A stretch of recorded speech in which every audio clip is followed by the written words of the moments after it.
What if nuclear war happened right now? Wanna see? 3, 2, 1. Here we go.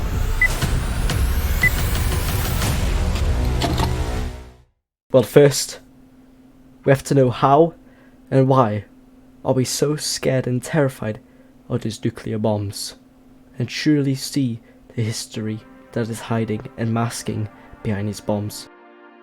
It all started in World War II, at its height when the Americans were versus the Japanese Empire.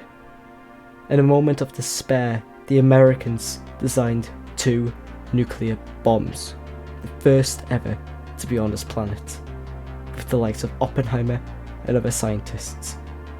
These 2 bombs were Little Boy and Fat Man. The first bomb to ever be deployed was on August 6, 1945, which caused innocent lives to sadly disappear, with 140,000 of them.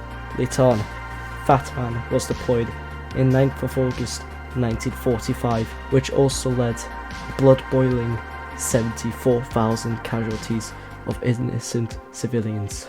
And ever since then, World War II ended in the 2nd of September 1945. And ever since this moment, the world was never the same. After World War II, where Germany was split apart, with the west and the eastern side being controlled by the Soviets and the west by the Americans and the Allies, there was a mutual rivalry with the Americans and the Soviets on who could make the most strongest and the most powerful bombs at a quick rate. And this crippled up to 40,000 nukes in the Soviet Union, while in America up to 30,000. And at this point, only 400 nukes could wipe out humanity.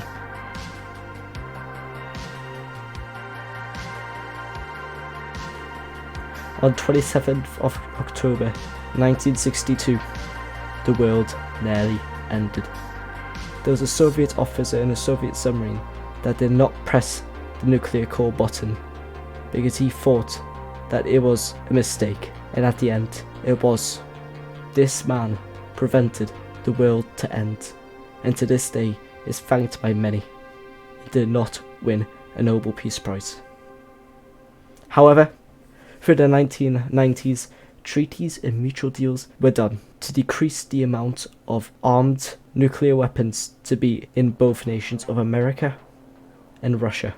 And now we're here in 2024, where America has 3,708 live nuclear weapons, while Russia has 5,580 live nuclear weapons, with other nations like the UK with 225, Israel with 90, France with 290, and much more. However, the doomsday clock has revealed that we have been closest to ever to nuclear war, 90 seconds to midnight. And this has been due to Israel-Palestine conflict, the Russian-Ukraine conflict, China taunting Taiwan,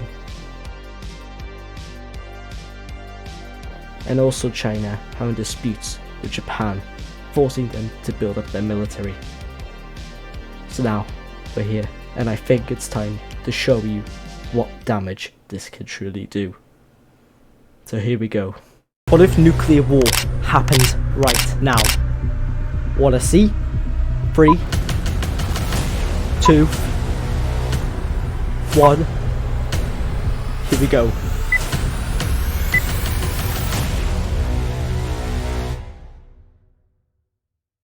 Once the nuke is dropped, a fireball is made as hot as the sun, evaporating and vaporizing anyone in that place, making it instantaneous death to those poor people. And then after the fireball, a 2-kilometer shockwave zaps around the radius, destroying buildings in any way, shape or form, imploding them into dust.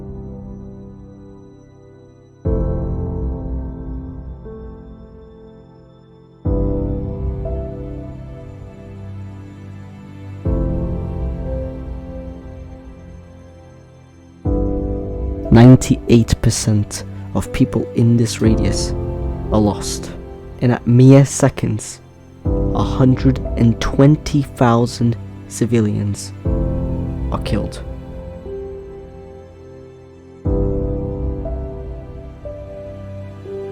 Those who are in the radius of 11 kilometers from the blast will suffer third-degree burns and may, when looking at the light, suffer possible blindness.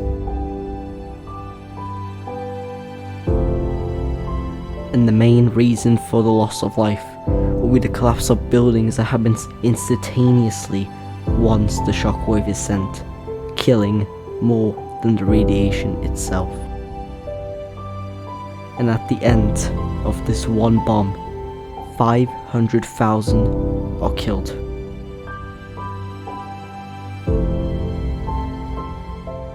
Then after the nuclear bomb, after a few minutes, radiation is settled across the landscape of the fallout. And this is not the end. There are 512 cities in the world that have a population over 1 million. So imagine this scenario happening at least 512 times. It's a mind-boggling figure, and this all would happen at once. Everyone suffering, everyone losing lives, loved ones, in mere minutes. However, the worst has not been done yet. Nuclear winter. Once nuclear winter hits, after merely months, nations will crumble down and decrease by 20 degrees, with Canada reaching as cold as -15, America reaching as -20, when in Nevada it had reached 50 degrees Celsius at its peak, with Asia and Europe being even colder, with Russia being at -30 degrees Celsius, and as south as Libya to -12.5 degrees Celsius. No plant or life would survive at these extreme weather conditions. And the reason for all of this will be the fallout material that is stuck in the atmosphere, preventing the sunlight from reaching the planet. And after merely months, the Earth dies. So if this answered your question of what would truly happen if nuclear warfare happened at this moment, it is shocking that the world would end and no life would survive.